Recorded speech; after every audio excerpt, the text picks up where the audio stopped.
गुलियन बॅरे सिंड्रोमनं tension वाढवलं। रुग्णांची संख्या 67 वर, 13 रुग्ण व्हेंटिलेटरवर। महापालिकेच्या दवाखान्यात उपचारांची सोयच नाही।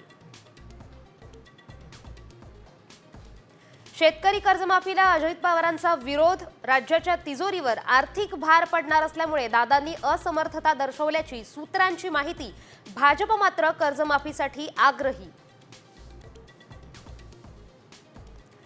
अजित पवारांची राष्ट्रवादीबाबत नाही तर एका प्रकल्पाबाबत चर्चा। शरद पवारांची प्रतिक्रिया।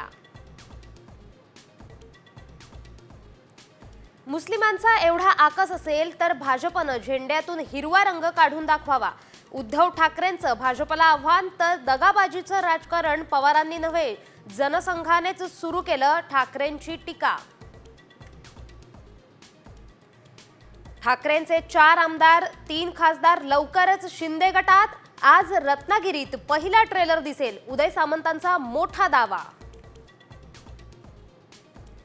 गृहमंत्री अमित शाह आज नाशिक दौऱ्यावर। एकनाथ शिंदे असणार सोबत। नाशिक रायगडच्या पालकमंत्रीपदाचा तिढा सुटणार याकडे लक्ष।